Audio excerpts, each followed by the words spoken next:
here's the thing about business income that I think is important to mention too. Even if you feel like you don't need it, you still want to have it. And the reason for that is the insurance company will do what stops the bleeding first. So if there's a widespread property loss like a hurricane, and let's say you've got 10 property investors with Nationwide in the state of Florida, all on the coast, they all have the property damage, and 5 of them bought business income and 5 of them declined. The 5 that bought it are going to be getting paid every month. So Nationwide is going to make absolutely certain that those 5 guys get their stuff done first, because that's costing them a lot more money. The 5 that said, oh, I don't need that, Nationwide's going to go, well, we'll get to you in a few months when we get these other guys fixed. Just sit tight.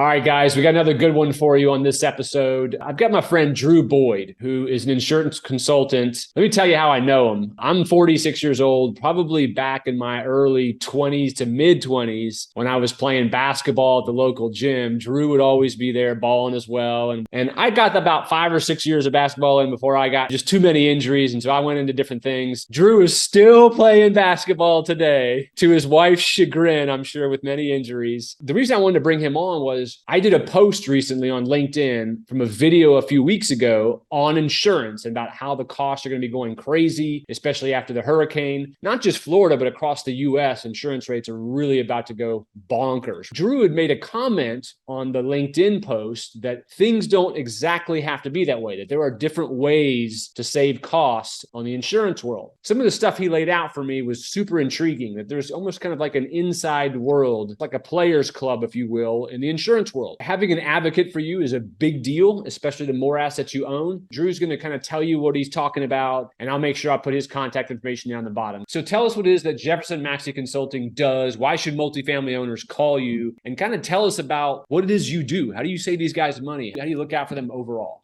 So the quickest way to say it, we sort of step into the shoes of the business owners that relates to insurance and liability contracts and things that they're signing. So we're advisors. We don't sell any insurance. We don't make money on the sale or purchase of insurance, but we review all the fine print. We find gaps in the insurance where it doesn't cover what they think it's covering, and sometimes where it doesn't cover the thing they bought it to cover. We look at the classifications. Yeah. And, sometimes the classifications, I mean, we're talking property right now, but that applies to everything. You can have a building that's not properly rated and they're paying too much for it. You could have automobiles that aren't properly rated and they're paying too much. You can have people that are misclassified in what they're doing, employees that are classified one way when they could be classified another way that's half as expensive. And, for some of these people that have large organizations, they have large holdings and a lot of employees, this gets to be potentially millions of dollars in over expense that they may never know they're owed. So we go in, we find all that, we get it all back for them. It feels great. You bring somebody a big fat check and you get to be the hero, and I love what I do. So that's me in 30 seconds. So Drew, tell us, how do you charge for your fees? What's the benefit to you as well, so that we understand how everything's aligned? And then are you just looking at the real estate part of it? Do you typically get brought in to look at someone's entire business and personal and all that stuff? So kind of comment on that. So the fee structure is very simple. It's always a flat fee for service. And I calculate those just based on the amount of money that I can save a potential client and making sure that they benefit, get the lion's share of those savings. And I have a very small part of it. And then for particular projects like premium recovery, I just do 50% of recovery on a contingency basis. So if I don't recover anything, they don't owe me a dime. That risk is all on me. And if I do, we split whatever I recover. So, and then again, that can be a lot of money depending on the size of the organization that we're talking about. So I want to mention too that, Beau, the discovery phase for what I do is free. Investors can send me all their insurance policies. I will take a look at it and not charge them a dime. And I do that, one, because I don't ever want to charge somebody if I can't actually help them. Right. And two, it gives me an idea of where their pain points are and what the needs are. And then when I tell them, hey, I'd like to work with you and this is the fee I would need to charge for that, I can show them the value before I ask for the financial commitment. Right. So without giving up your secret sauce, you're able to say, hey, I guarantee you I can save X, or here's my fee for doing so. And obviously the proof will be in the pudding. Yeah, well, I would say the only guarantee in life is there are no guarantees, but I would say I will save you X and this is what I will charge you. And my fee will be contingent upon me actually accomplishing what I said I would do. And in terms of what I review would be from a business owner's perspective, they have a lot of assets. They have their business. If it's multifamily people, they probably have a lot of properties and high value properties. They may also have a lot of personal property as well. It could be owned in their name. And, one of the things I find is people misunderstand the corporate shield. The corporate shield only works one way. So if you put your assets into a corporation, they cannot come after you personally for the exposures of the business. But what they can do is if you personally cause them injury or loss, they can take your assets and your business from you from a personal lawsuit. Does that make sense? Yeah, like a car accident. Yeah, because you own your business. It is an asset of yours. Whatever you own, if you cause injury, is now exposed to a personal lawsuit. So it really helps a lot to get a big picture of what they're trying to protect and who they are, and to be able to protect all of that, because it's great if a business is well protected, but it's lousy if the business owner isn't the one owning it or running it anymore because they got a personal lawsuit and lost their business. So one of the things you and I talked about, when investors own lots of assets or portfolios of assets, something to do with it gave you greater power, and through your relationship of having been in this business for so long, to go to some of these carriers and negotiate better rates and better prices and more coverage sometimes. How does that work? People.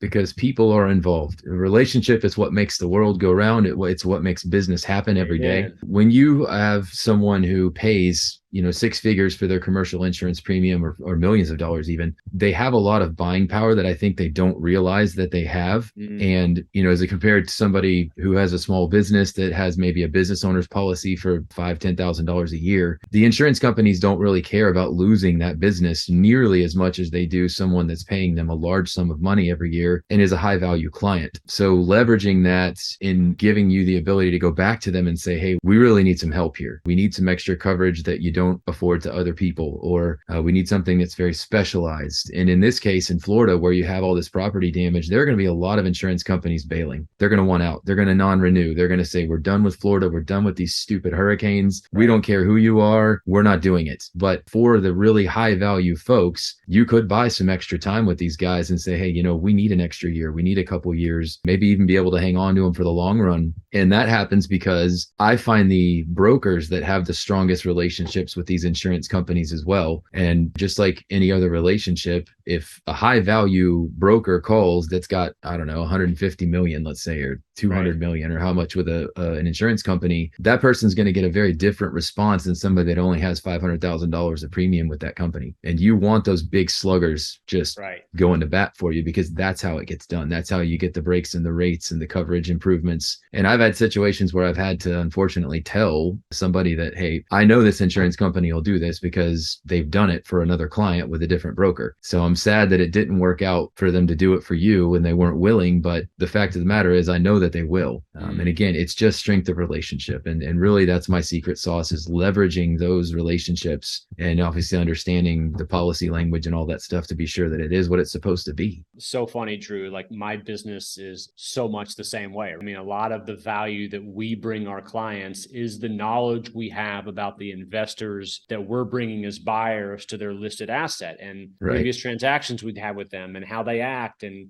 whether or not we know they're going to retrade, and whether or not they're bulls in a china shop. And it's the 20 something years of having dealt with the insurance company or whatever in your case to be able to better instruct my client on how to choose the right buyer and how to participate with them and how to negotiate with them, just because of history and relationships. Same thing. When an investor would call and say, hey, I'd like you to help me with this, market this for me, get me the best thing I can get, there's a very special way I do that. And it involves the relationship aspect of the insurance industry I talked about before. I will go out not just to a single broker, because each insurance broker is going to have maybe a handful, 3, 4 really good relationships with insurance companies that will have the lion's share of their business. They will put the lion's share of their premium with them. They probably get the best commission percentages on their sales with them. And again, relationship, right? We said it before.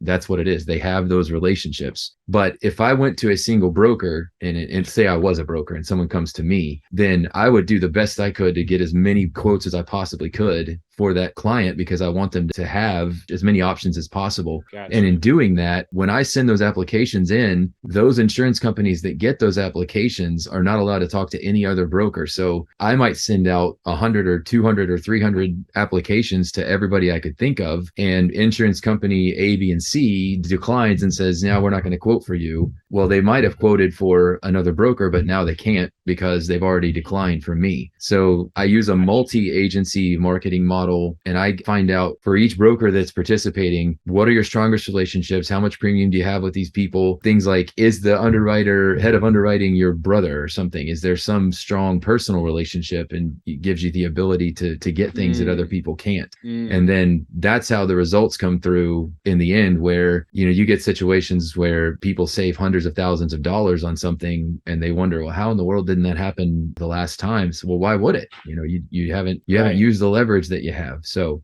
super interesting, because this is all you do from the time you wake up to the time you go to bed. You are, as I am, developing relationships with the people in power. In my case, I'm developing relationships with the buyers to bring to my sellers on my listings. You're developing relationships with these insurance brokers, and whether they went to college with the guy that they're going to get quotes from, or they have relatives that work there, or they played golf with some guy that's in charge of making this decision. When that's all you do, it's super valuable to your customer, because they can't do that. In fact, most folks, I can tell you right now, because I didn't even know this is how it worked. I didn't know this was a thing. It makes sense. Tell me, is this something that has to be reviewed annually? What do you advise in that regard? So it depends on what the scope of work is going to be. Once an insurance policy is placed, then I've got to come back once it's issued, because here's another wrinkle for you. They'll make promises about doing all these different things and making all these improvements, but that doesn't mean that it actually happens. So you have to come back behind and say, okay, let's look at the policy. Was it issued the way that we agreed it would be issued? And it's nothing sinister. A lot of times it's just clerical errors, because the underwriters are told to put these forms on a policy habitually, and they do. And maybe we negotiated some exclusions off and they shouldn't be there, and I find them there, and I have to say, hey, we got to get these removed. And oh, no problem, we'll do it.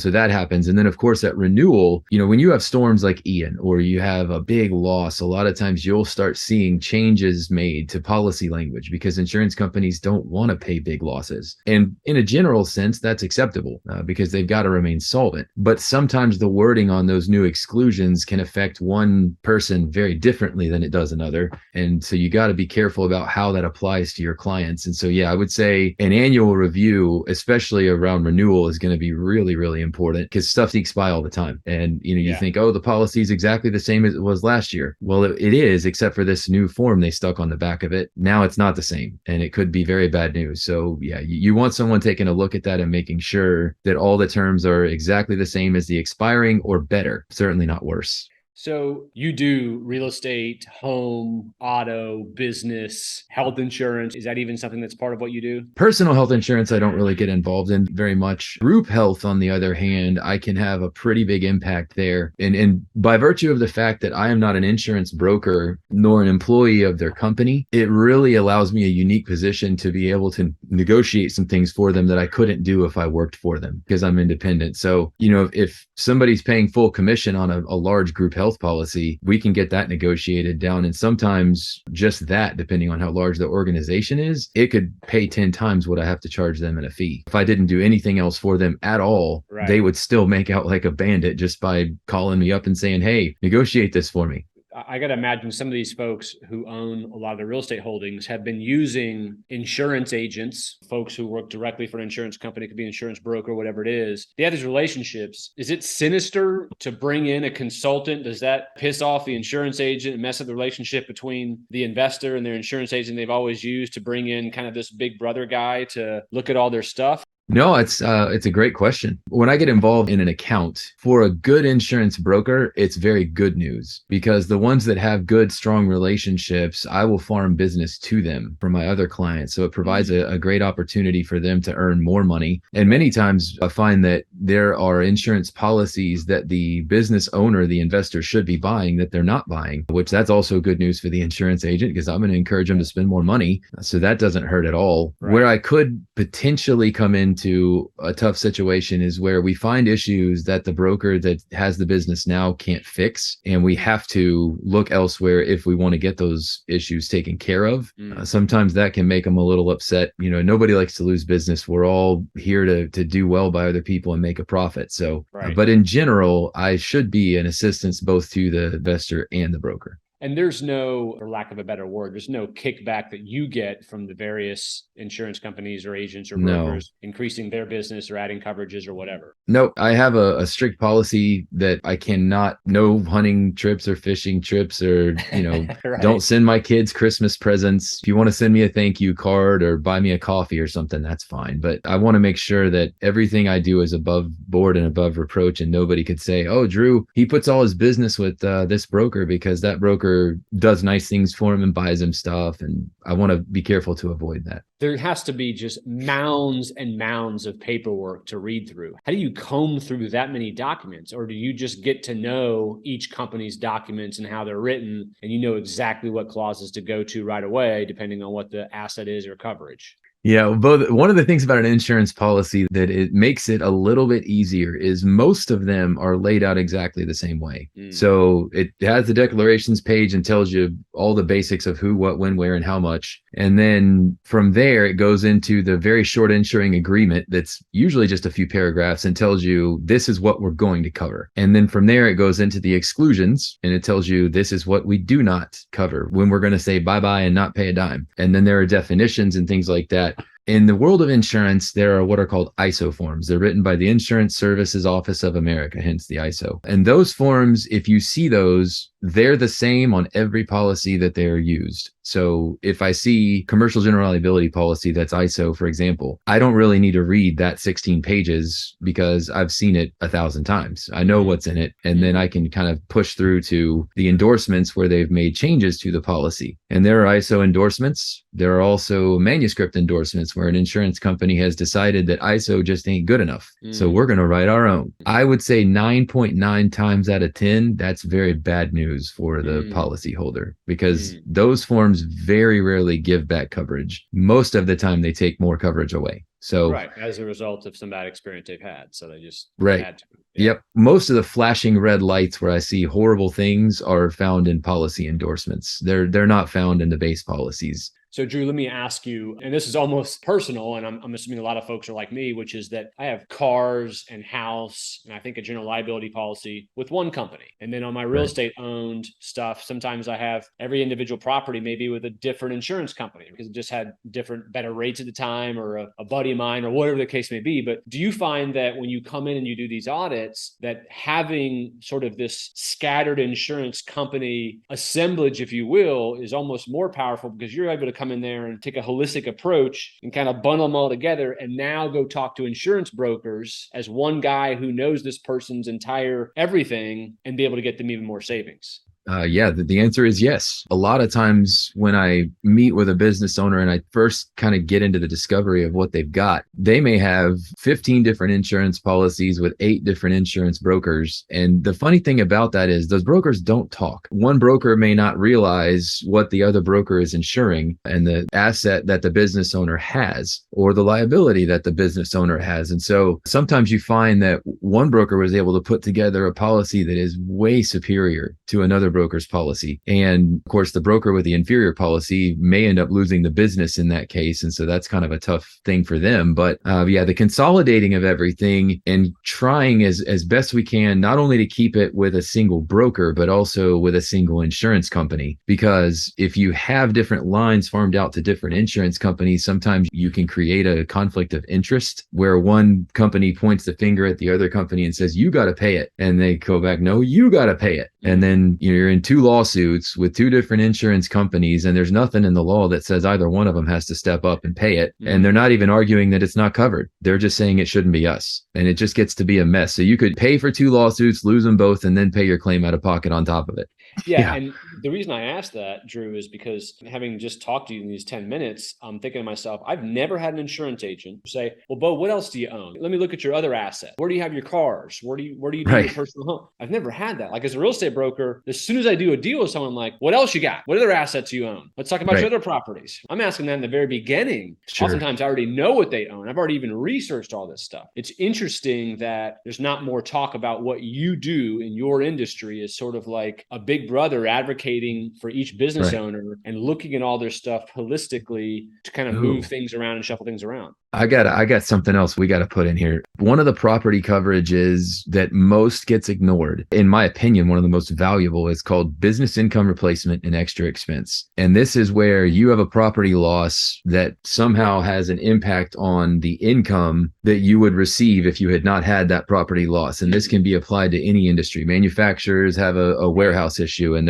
their equipment is damaged, or, an office building is taken out and the workers have nowhere to go and they can't do their job because it got damaged by fire or a hurricane or something. Right. And so for some of these multifamily guys, they own these properties and there are tenants in there and the tenants are paying rent. Well, depending on how they've worded everything, if they have to relocate those tenants because of a property loss, or those tenants have to relocate, and then there's a pause in the income that's coming in, what are they going to do? Where is that covered? I would think most of them have the business income loss, but you're right. There could be a good number of them that don't even remember to look for that. Here's the thing about business income that I think is important to mention too. Even if you feel like you don't need it, you still want to have it. And the reason for that is the insurance company will do what stops the bleeding first. So if there's a widespread property loss like a hurricane, and let's say you've got 10 property investors with Nationwide in the state of Florida, all on the coast, they all have the property damage, and 5 of them bought business income and 5 of them declined. The 5 that bought it are going to be getting paid every month. So Nationwide is going to make absolutely certain that those 5 guys get their stuff done first, because that's costing them a lot more money. The 5 that said, oh, I don't need that, Nationwide's going to go, well, we'll get to you in a few months when we get these other guys fixed. Just sit tight. Drew, you brought some fire today, brother. Several things I took out of this and really appreciate it. Totally opened my eyes. How can folks reach out to you? How do they get a hold of you? My cell phone number is the best way. That's 352-214-0358. I, like every other red-blooded American, have my cell phone on me at all times. What about email? Email is real easy. It's Drew, DREW, at JeffersonMaxey, MAXEY.com. Thanks for being on, brother. Brought a lot of value today. Yeah, thanks for having me. I appreciate the opportunity. You bet.